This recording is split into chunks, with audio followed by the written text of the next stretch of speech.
Yo, what's up? Dante here. Welcome back to another video.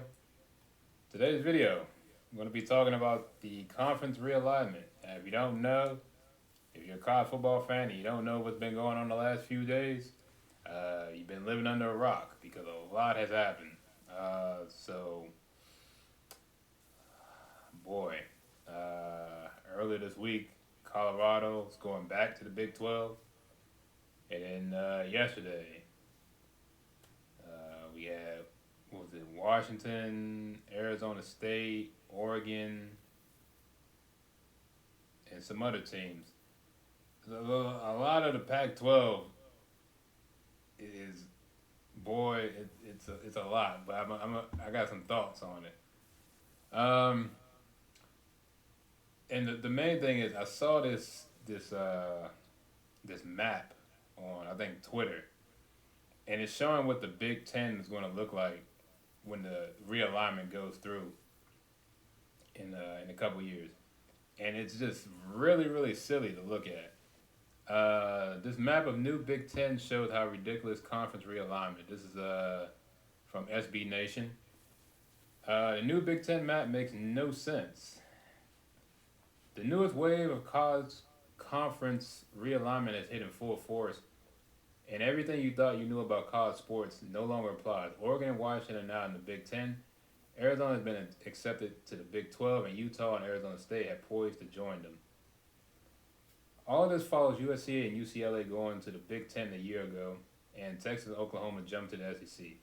Meanwhile, Florida State is looking for private equity money to stay competitive in the changing landscape of college sports. It's all completely ridiculous, with TV money winning out over the regional rivalries that make up the soul of college athletics. If you're still feeling a little confused on how everything is shaking out, here's a helpful map from ESPN's Phil Yates on the new Big Ten. It just shows how outrageous this conference is now. All right, so this is what he posted. I guess a couple days ago. And so, don't focus on this now. So this is what the Big Ten looks now. Now we all know. So back in the day, Nebraska wasn't in it, right? Maryland and Rutgers weren't in it. So it was literally it was 10 teams. So you had Minnesota, Iowa, Wisconsin, Northwestern, Illinois, Indiana, Purdue, Michigan State, Ohio State, Michigan State. So those were it was a 10. It was literally the Big Ten. It was 10 teams. That's why it's called the Big Ten. That's how it was for most of my life. And then about 2014, 2013, 2015, Maryland, Rutgers. Oh, I forgot about Penn State. 1, 2, 3, 4, 5, 6, 7, 8, 9, 10. Wait, what? Wait, 1, 2, 3, 4, 5, 6, 7, 8, 9, 10, 11. Wait, what? Wait, who wasn't in the Big Ten? What? This ain't right. Am I tripping? It's 11 teams, right? Am I tripping? Penn State, Ohio State, Michigan State, Northwestern, Illinois, Purdue, Indiana, Wisconsin, Iowa, Minnesota. Were they always an 11-team conference? In the Big Ten? What? Is that right? Yeah, it's 11 teams.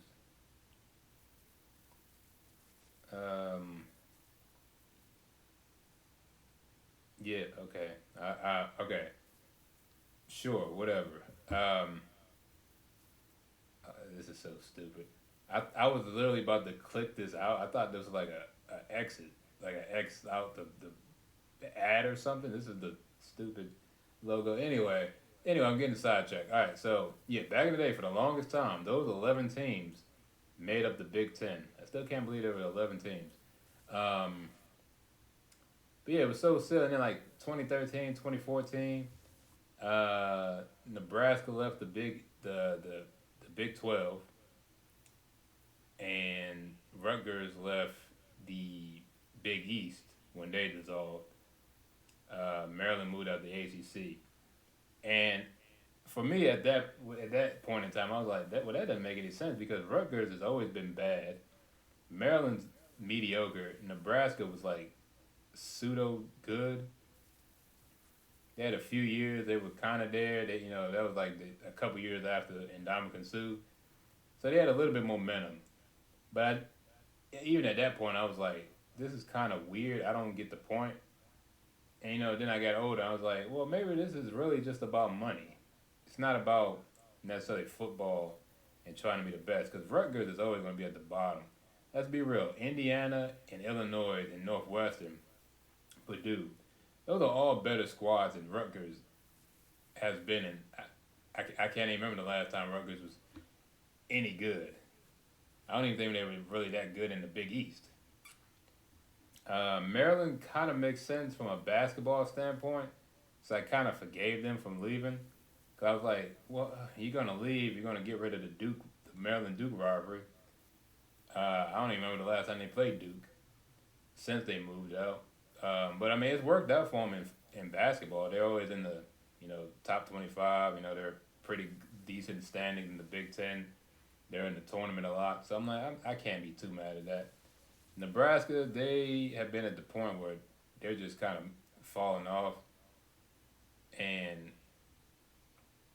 I guess I guess they have to stay. I mean, technically, if they wanted to, they could leave and go back to the Big 12, go back with Colorado. I mean, if you go, the only team you're missing out of there would be Texas and Oklahoma, and I get that's a big draw, but you act like Baylor and Iowa State and who else is in that? And Oklahoma State, like they can't pick up the slack. And then you got Colorado, what they're going to do, which in my opinion, I think Colorado moving to the Big 12, it's still Power 5. And I'm not going to say it's a little easier, but I think you can the expectations won't be as high in the Big 12 because the Big 12 has always been fighting for the college football playoff to get in. And that was one thing I heard. The teams in the Pac-12. I think a lot of this comes down to they're trying to get teams in the different conferences so they have a chance to compete for the title. Because it always seems like every year, the four teams, it's either the SEC and the Big Ten, and every so often you make it like an ACC team, like a Clemson. Excuse me, like a Clemson or a Florida State. That's who it's really been lately, and I guess the thing, like part of it is just they couldn't wait until the expansion to do that, and plus I guess they also want the media rights money, but I guess that's all well and good, but at the end of the day, is it worth destroying what you had set up? Because there was nothing wrong with when it started getting into the money. Money destroys a lot of good stuff. Like the Big East, especially more so with the basketball stuff, that destroyed a whole conference. Now the Big East is not terrible. They've actually had a lot of success in the NCAA tournament since they've gone to the new style. Like if anything, like the perennials, like a Georgetown and St. John's, they've kind of been in the dweller of the Big East. It's like Creighton and Seton Hall have been Marquette. They've been like at the top of the Big East since everything moved around.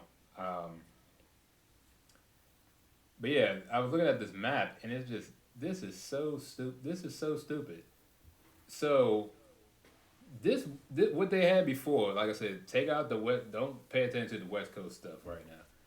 What they had right here on the East Coast, which it makes sense. Everything from from Central Standard Time to East Coast. This it is nothing but like an hour difference, right? And this is all within relatively close proximity. Like from Maryland to Pennsylvania, is what, like by car. What we were talking about, like a couple hours, and if you drive to Ohio, it's like 4 to 5 hours. So like all this stuff is within driving distance. Other than like maybe you get out into like Iowa, Minnesota, but pretty much once you get past Illinois and Indiana, then you're kind of like okay, that's a stretch of a bus ride, so you take a plane out there, right? But this is silly because no matter where you go, like so the problem with these games, right? So Washington, Oregon, UCLA, USC, um, everyone's gonna get 6 home games, 6 away games. So 6 games every year. Uh, these teams right here are gonna have to come all the way to the West Coast to play a football game. And we already know the West Coast is 3 hours behind the East Coast. So if a game starts at 10 p.m. on a Saturday night, that's seven. No, that's no, my fault. If a game starts, yeah, if a game starts at 10 p.m. Eastern Standard Time, that means it's 7 o'clock over here, right? But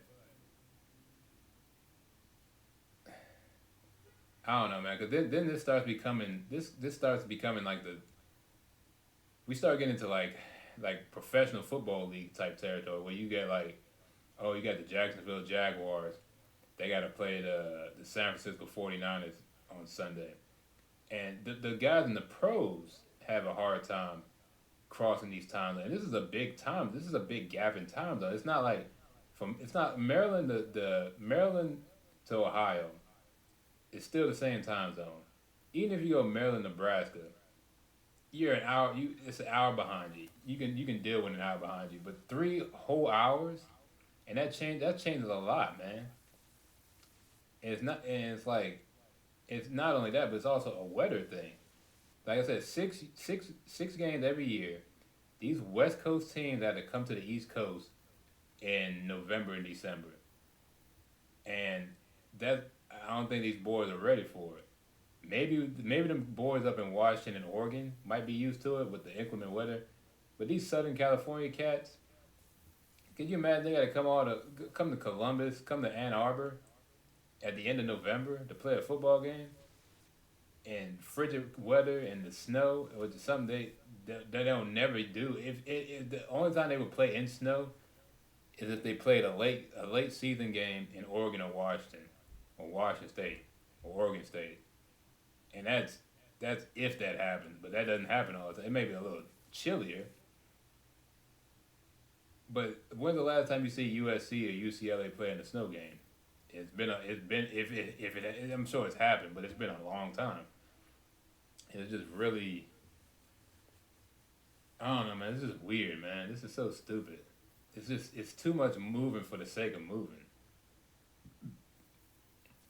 and it really is becoming to the point where it feels like college football is going to turn in. It's like a minor league system, which I guess people have been saying that for years, but I mean this is very apparent now. Um, and then this is just the Big Ten. I don't even know if they got a picture of like the Big 12. So the Big 12, you would have, I think one of these is Arizona. So you'd have like Arizona, was it Arizona, Utah, and Arizona State. They moved to the Big 12. So that's like right. This is like one of these, two of these, three, one of these, two of these areas right here where they're supposed to be. So I guess from here to Texas isn't that bad. Because you like Texas Tech, and Baylor, and I guess the Big 12 isn't too bad. I guess that works geographically. Because you got like Iowa, I think Iowa, you got Iowa State up here. You got with Oklahoma right here. Oklahoma State here. You got Baylor here. Texas Tech here. Who else am I missing? What's Kansas? Kansas like right here somewhere. Kansas State. So it's not crazy. It's not a crazy leap geographically for them three. That's actually a reasonable, considerable difference. I mean, that's that's a reasonable distance to travel. But you at this point you jumping two time zones to play a football game. This is college football. The reason conferences were, in my opinion, the reason conferences were started was so these colleges, right, could still enjoy the sports, but minimize on the travel. That's why the SEC, it all makes sense. You got Florida schools, Georgia, Kentucky, Louisiana, Texas, Arkansas. You know what I'm saying? This all makes sense. It's all across. It's all in the southeast, the Gulf Coast area. You know what I'm saying? This makes sense. Even Texas makes sense, right? Oklahoma makes sense because it's all within these five states. You're not going all over You're not going all over the world. Florida and all that. This makes sense geographically for the SEC. But this is silly. This makes no sense. It's so weird, man. But I don't know. I guess it seems like it's a big thing in the country nowadays. Everyone from the West Coast is trying to leave the West Coast because it's just not good out there. Everyone's trying to come to the Midwest or they're trying to come all the way out east. And I'm like, bruh, for, part of it we don't want you here, bruh. We don't want you California cats out here. Them all the thing is all them California cats a couple years ago was moving down to Texas and Florida. All the prices was going up because all them people was moving out of California. But that's a different story. Uh, yes, nothing says the Big Ten like a Rutgers versus Washington game. You can make the you can make the drive from Piscataway, New Jersey to Seattle in a little more than 42. Look at that, bro. What the hell? What is that? 40? What's that? 2 days? Almost 2 days. Just under 3,000 miles separate the campuses. This wave of conference realignment dismisses the fans and the athletes in favor of big money TV deals going to the top of those universities. Now we're left with two super conferences, the Big Ten and the SEC, vying for the biggest pieces of the college sports pie, while while smaller conferences pick up the crumbs. It's easy to wonder about what happens to sports that don't produce as much revenue as football. How will softball, the Pac-12 has such a rich history in softball, be affected? What happens to swimming and wrestling? How will women's sports be impacted? This wave of conference realignment creates way more questions than the answers. The players don't want to compete, and the fans will still tune in, of course. That's all that matters for the people cashing checks. It feels like most things in modern society are so much worse than they used to be in the recent past. Add college sports to the list. The problem isn't players making money via the NIL, it's the suits who are ruining everything about college sports. Yeah, man, cause I was talking about the Big East. I was talking about that from a basketball standpoint. Um, yeah, because all this now basketball that might be even worse for them guys in basketball. Then how would you set their the problem with that? Their schedule would have to be made around travel, and that should not be the case. The Big Ten you got now, all you gotta do is like, hey, you're gonna have a home, say with the Maryland Terrapins, right? So say, all right, so you're gonna go to Rutgers, you're gonna go to Ohio State, you're gonna go to Michigan, and you're gonna come back home for 4 games, and then you're gonna go to Nebraska, then you're gonna go to Minnesota, then you're gonna go to Northwestern, you come home, go out to Wisconsin, come home, couple more home games, then do Purdue, Indiana. And you know what I'm saying? You don't have to really think too much about the child because one thing about uh, basketball is not as physically daunting. That's why you can play 3-4 times. You can play 3-4 games a week. It wouldn't be that big of a deal. Football is different. If you're at USC and you get 3 road games in a row in conference, bro, you're gonna die. Just not even just from the football standpoint. That amount of travel to be doing It's crazy. It's not the same thing. Like, oh, it's the Pac-12. Oh, we USC. Oh, we gotta go to Utah. Then we gotta go to Washington. Then we go to Oregon State. Back to back to back. Okay, that ain't nothing. That's the same time zone. That's like an hour flight to each state. You know what I'm saying? We can do that, and it's not gonna cost. It's not gonna cost that much. Now you're going across. Now you're gonna go across the country and come back and do that 3 times in a row, coming all the way to the East Coast. I mean, that stuff is gonna be exhausting, and that that's also gonna affect the play on the field because it's like, well, I mean, I don't like they can't complain about the scheduling because they agreed to this. So I don't want to hear them complaining in 2 years about, oh man, this sucks. We gotta travel. We're the only teams that gotta try. Don't be saying you're the only team now, because you got your brother UCLA, and you got Oregon and Wisconsin and Washington doing the same thing as you, and they're not complaining. So you can't complain. And the reason I'm picking on USC specifically because you out of these 4 teams, USC is the most prestigious. That's why I'm using them as the biggest example, because this is just a thing in life.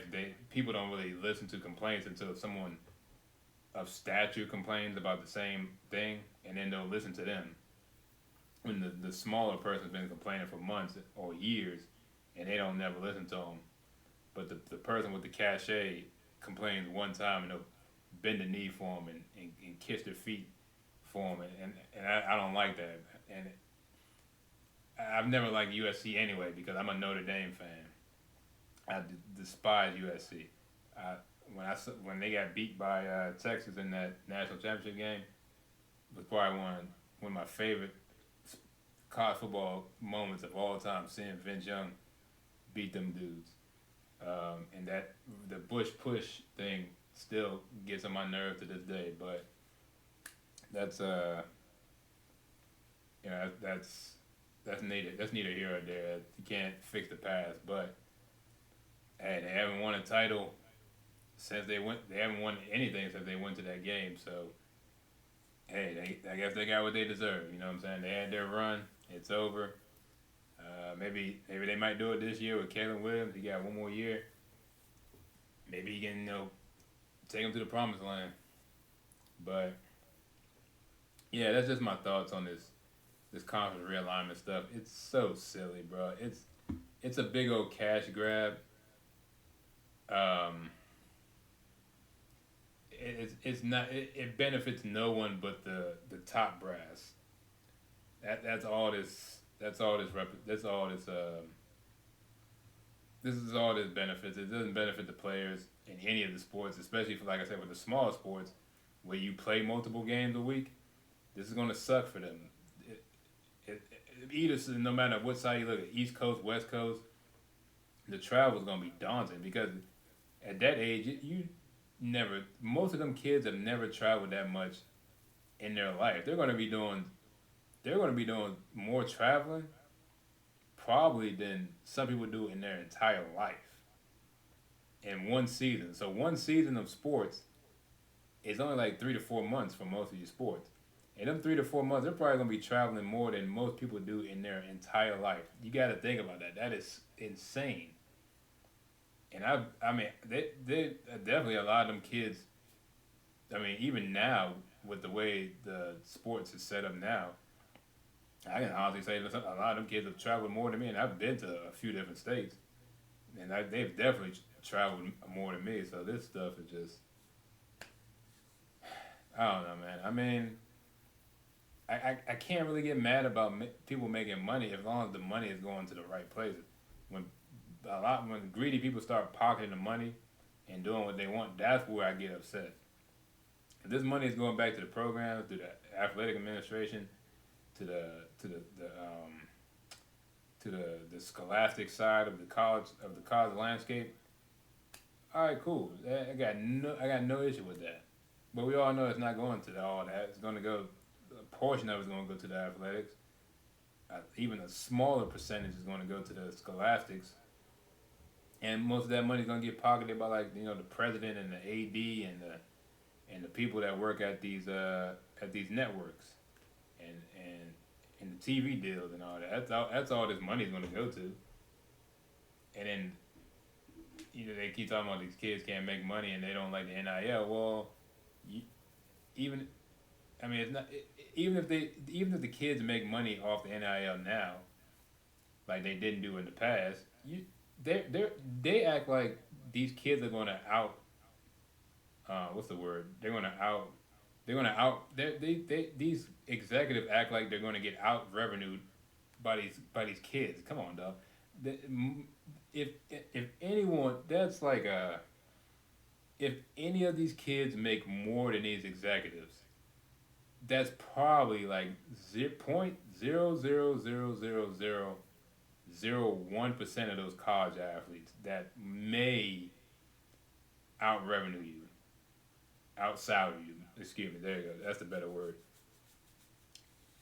I know Caleb Williams making a lot of money, but I'm pretty sure he's not making more money than a person that is on the executive committee at Fox Sports. You know what I'm saying? Like, come on, be real. But yeah, that's it. I've been going on and on. It's almost I've been talking about this for almost 30 minutes. I had to get that off my chest, man, because this is just. I'll say this. It's funny that this college football game is supposed to be coming out. It's supposed to be coming out next year. It's not coming out. I can take with not with all this going on. This is going to throw a monkey wrench into that plan. But it's funny that this is happening now, and in the last like week or so, the last couple weeks, the last few weeks, what am I saying?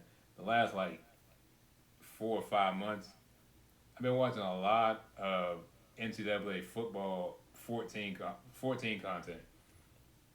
And if you never played the game or watching the videos, you can customize conferences. And it's pretty funny that all this is happening now when that game is right around the corner next year. I'm telling you, bro, you don't understand how fast time flies. You blink your eyes and it'll be August of next year. It'll be 2024 in August before you know it. That's just how quick time. That's just how quick time flies. And it's just I don't know. It's just a very weird, I guess, coincidence or like I don't know what you call it. Not divine intervention, but like I guess I don't know. I guess the probability of I guess I guess we're in I guess we're in a I guess we're in a what am I trying to say? I guess we're in a like a I guess we've reached a point where life imitates art. If if that's a better way to say it. Because I don't know, man. It's just really weird. All this going in. All this is in within the last like week and a half. This all started with Colorado moving back to the Big 12. Um, and that's another thing. People they're not reporting this right. They're acting like they're saying like this is the first time they've ever been in the Big 12. No, they're moving back to the Big 12. That's a big story. They're trying to make it seem like they've never moved. They've always been in the Pac-12. No, the Big 12 I guess were they part of the Big 8, or I guess the South what was it, the Southwest Conference. I'm talking about the Southwest Conference. That's like that predates me. So I guess like the original Big 8, Big 12 schools. I mean that's a big deal. I'll make a video about that, about what I think that'll do for Coach Prime. But yeah, let me get out. Let me get off this, man, because I've been going on this for like half an hour. But I don't know. I saw this picture. I remember this picture I saw on Twitter, and it's like I gotta make a video about my thoughts on this. Because this just looks insane. They're just like out. They're literally like out in the middle of nowhere, and this is supposed to be your super. I guess if they really want to make super conferences that bad, but then it's like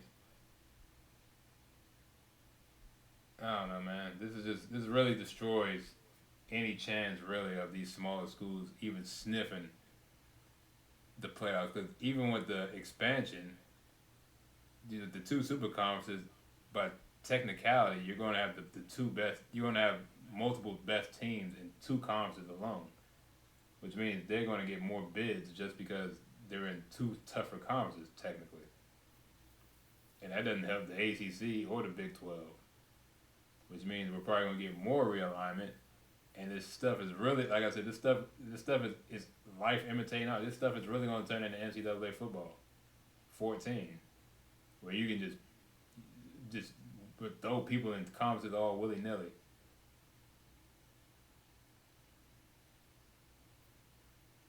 And it's crazy. So I don't know, man. But yeah, let me get up out of here. Thank you for watching. Hope you enjoyed. What do you think about this conference realignment stuff? Do you like it? Do you think it's good for the sport? Do you not like it? Do you think it's bad for the sport? Do you just think it's another day in college football and college athletics, college business? Let me know what you think. I will see you guys in the next one. Peace.